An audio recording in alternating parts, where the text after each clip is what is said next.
السلام علیکم، میں ہوں اعجاز شریف اور آپ دیکھ رہے ہیں کیو نیوز۔ پاکستان میں بدل رہا ہے موسم اور موسم سرما کی آمد ہے۔ پچھلی بار جب گرمی کا موسم تبدیل ہوا تھا تو مرکز میں حکومت تبدیل ہو گئی تھی۔ عمران خان کی حکومت کا بظاہر طریقے عدم اعتماد کے ذریعے اور در حقیقت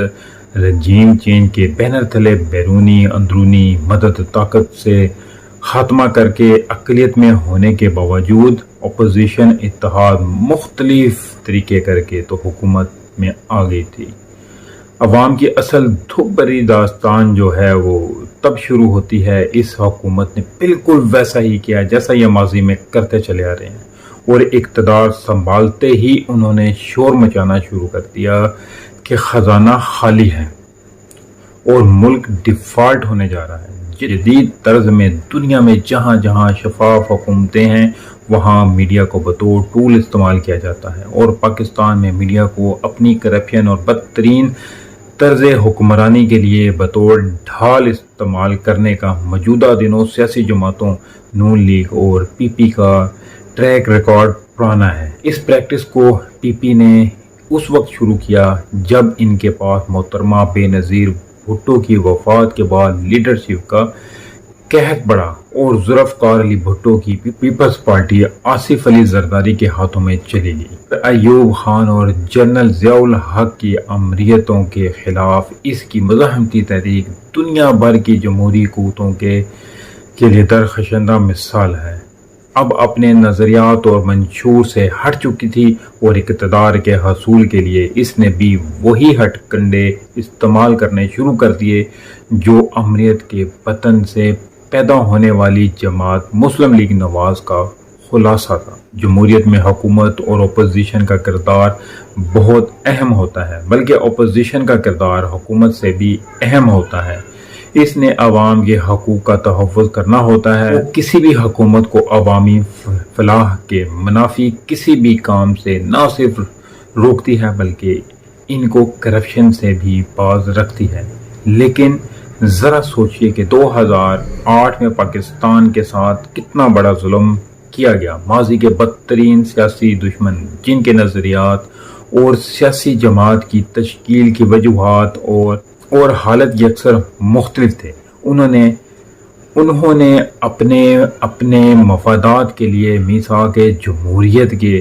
بینر تلے سمجھوتا کر لیا، اور پھر دنیا نے دیکھا کہ جس جماعت پی پی پی کی تاریخ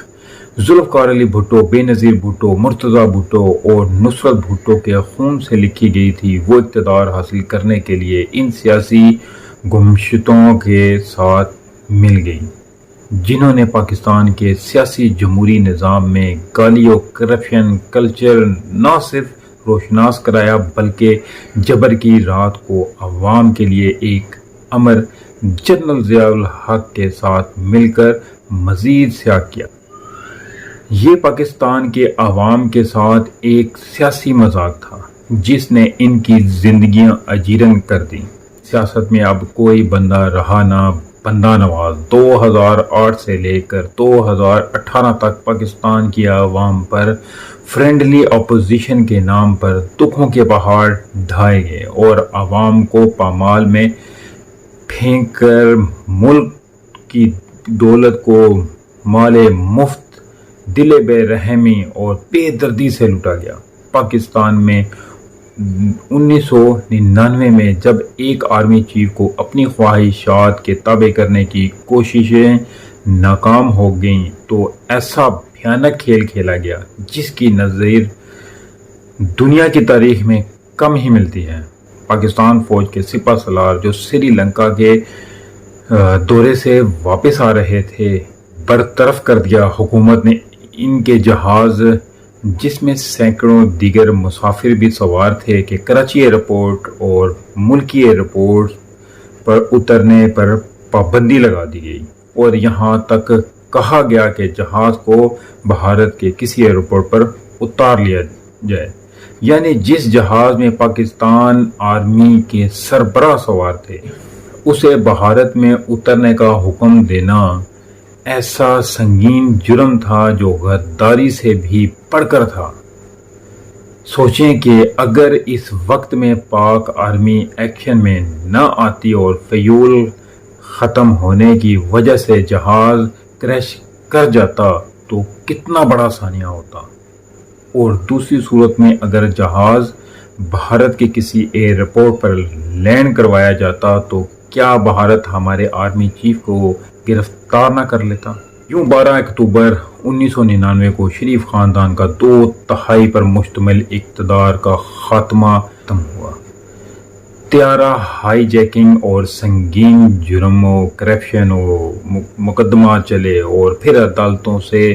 سزائیں بھی ہو گئیں، لیکن یکدم بیرونی بھرپور مداخلت پر ایک رات نواز شریف فیملی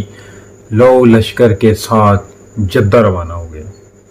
بیرونی آقاؤں کے اشارے پر 10 سالہ خود ساختہ جلا وطنی کی یہ ڈیل تھی۔ اس ڈیل کے تحت نواز شریف اگلے 10 سال ملکی سیاست میں حصہ نہیں لے سکتے تھے۔ چشمہ فلاق نے دیکھا کہ لاہور ہائی کورٹ کے ان کے حق میں فیصلے کے باوجود نواز شریف نے 2013 کے قبل پاکستان میں الیکشن نہیں لڑا تھا۔ بات تو پیچھے چلی گئی، لیکن اس کا مقصد آج کی نوجوان نسل کو بتانا ہے کہ آج کل جس طریقے سے اسحاق ڈار جو 1999 کے بعد نواز شریف وغیرہ کے خلاف وعدہ ماف گواہ بن کر حدیبیہ شوگر مل میں حدیبیہ کرپشن کیس کی تمام کرپشن حکومت وقت اور نیب کو بتا چکا تھا، اب ان کی واپسی کے لیے عدالتوں نے اجازت دے دی ہے، یعنی اسے واپسی پر گرفتار نہ کرنے کا عدالتی حکم آ چکا ہے، اور نواز شریف نے بھی نیب ترمیم کے بعد لاہور ہائی کورٹ میں ریلیف کے لیے درخواست دے دی ہے۔ ماضی کی طرح آج پھر نواز شریف کو ملک میں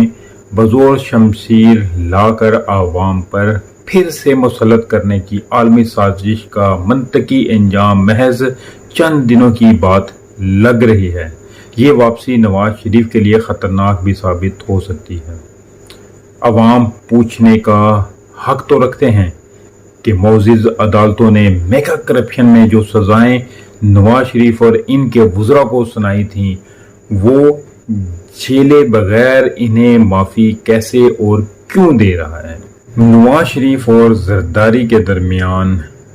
بلا تو کچھ بھی نہیں، لیکن یہ ضرور ہوا کہ 2008 کے بعد عوام کے سامنے ایک دوسرے کو برا بھلا کہنے کا جو ہے ان کا رواج تھا۔ یہ دونوں بڑی سیاسی جماعتیں کرتی تھیں اور وہ عمران خان کی مخالفت میں اب یہ سب ختم ہو گیا ہے، اور نیک اور ایک ہو کر ایک چھتری تھلے اکٹھے ہو کر سامراجی قوتوں کے زیر اثر حکومت بنا کر عوام کا شدید احتسال کرنے کے ساتھ ساتھ اپنے اربوں خربوں کے کیس ختم کروانے میں پھر کامیاب ہو گئے ہیں، اور اب بھی چند کلومیٹر پر مشتمل علاقے کے حکمران ہونے کے باوجود ان کے داخلہ وزیر